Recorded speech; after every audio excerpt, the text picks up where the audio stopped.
Hello everyone, my name is Oliver Bailey. I'm an Educational Services Manager at Oxford University Press, and I deliver workshops to help teachers get the best results from our materials. In this short video, I'm going to share some techniques to get the attention of young learners, either in a physical classroom or in an online setting. Now, young learners here, I'm talking about students aged between about 5 and 6 and 12. So, what is the content of my session today? Firstly, I'd like to share ideas for preparing before the lesson. Then we'll look at some techniques where you can get the students' attention during the lesson. And finally, I'll share a useful website for you at the end. So let's start with before the lesson. Now, interestingly, as I was thinking about this topic, I was asking myself, what is the best way to get or keep students' attention? And the answer I kept coming back to was not to lose their attention in the first place. So although there are techniques you can do to get students' attention, and I'll share some later, like many elements of teaching, a successful approach comes from a combination of methods. In this case, keeping the students' attention becomes easier through preparation before the lesson, as well as approaches during the lesson itself. So let's start with lesson planning. Good lesson planning still applies. With young learners, short attention span can be a problem. And one way to combat this is to plan to have lots of activities that practice the target language in different ways, and to plan for each activity to last only a few minutes. Remember that in a physical or online class, the best time to stop an activity is when the students are having the most fun. Then they'll want to play the game again, and you haven't lost their attention by them becoming bored. Also, specifically, plan to avoid what some teachers call dead time. And this is time between activities when nothing is happening. Don't only plan what activities you're going to do, but also how you're going to move from activity to activity. For example, you might have students write, draw, or look at something related to what you just taught them, giving you time to move smoothly into the next activity. The second area is to set rules and routines. Young learners thrive with rules and routines, and both have an important place in the young learner's classroom, whether in a school or an online class. So set rules and routines for getting attention at the beginning of any course. Remember that young learners are still developing their understanding of social interaction, and they may not know how to behave in a classroom setting, let alone a virtual one. So modeling good behavior can help them with this when you first start teaching them. Consider circulating rules and routines with the parents in advance so they can talk to the children or remind them before the lesson too. Always have a good routine to start and end a class. That could be a song or a chant at the beginning or the end. For example, I like to finish with the time to go chant, and it goes like this. I show the students my watch.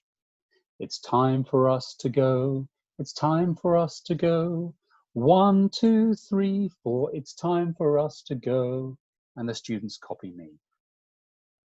The third point here is to set the environment. Now, in a physical classroom, you should only start teaching when you have the classroom laid out the way you want it. And that's the same online. And this means two things. First of all, your environment. Is everything you need to hand? If it's an online class, do you have any websites, resources, or apps ready to go and loaded up in the background? Again, this helps to avoid the dead time where you might lose the student's attention. Also think about their environment, and here I'm talking about online. This isn't always easy, but I've heard experienced teachers say that they get their students and their parents to clear the environment around. So remove distractions that aren't part of the lesson. For example, mobile phones, pets, and yes, even parents. These things will all help to keep the student's attention. But we do have to expect that we will lose the student's attention sometime. So what can we do when that happens? Let's now look at 3 areas for things you can do during the lesson to get the student's attention back. The first of these is voice and movement. Now, we all know that our voice is a powerful tool, and that's true whatever your classroom setting. However, whether online or offline, I prefer not to shout or raise my voice to get attention. In both settings, while this may work in the very short term to get students to focus on me, in the long term, it does more harm than good to a teacher-student relationship, not only between the teacher and the recipient of the loud voice, but also with those around them. Also, if you're in an online class, your students might be using earphones, so suddenly shouting could be even louder for them than you think, or actually painful. Ways that I can get my students' attention using my voice include using a focus chant, such as 1, 2, 3, eyes on me, 1, 2, eyes on you, or the absence of voice. Silence can have an impact in any setting. And if I'm presenting in a workshop or in a class, I don't start until the students are absolutely silent. It takes great restraint to do this, especially as it can take young learners some time to settle down, but it's worth it to get their full attention. The second point here is gestures and visual aids. Now, of course, students are watching you in a class or an online class, so a visual approach to get the students' attention is often very effective. And there are many classic techniques. For example, we can use sample pictures on the screen to draw the students' attention. You could prepare a fun, bright image, or an image students might know, like their hometown, a famous person, or an animal. Show this and ask them, who is this? Where is this? What is happening? And that can draw the students' attention back. And finally, don't forget how powerful video is for teaching and learning.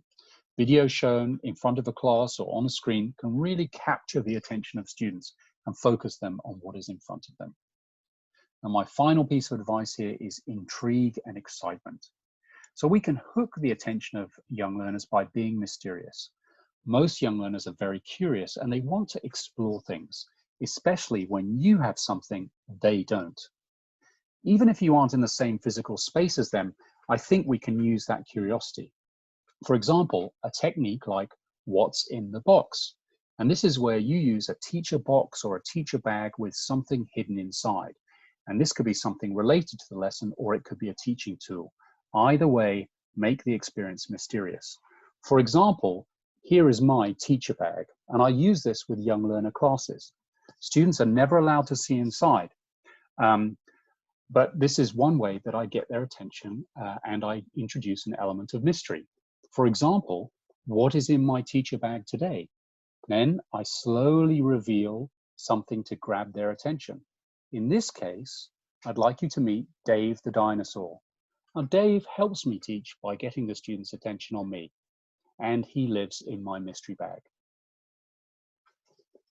If you don't have a mystery bag and you don't have, for example, a dinosaur or a puppet, don't forget that you can make puppets from things that are around your house. So that brings me to the end of this video, and I hope you enjoyed these ideas for getting students' attention. So to recap, try to plan the lesson and organize the environment before the lesson to maximize the chance that you will get the students' attention. And if you do need to get their attention, there are many ways we can do this that will work in a physical classroom setting and online too. Before you go, you might find the website useful. We've created this to support teachers, parents, and students with ideas for learning at home, including ideas and resources for teaching online. You'll also find a link there to join the Oxford Teachers Club, where you can find free resources and webinars to support your teaching. I hope that this has been useful. Thank you very much for listening, and I look forward to seeing you again.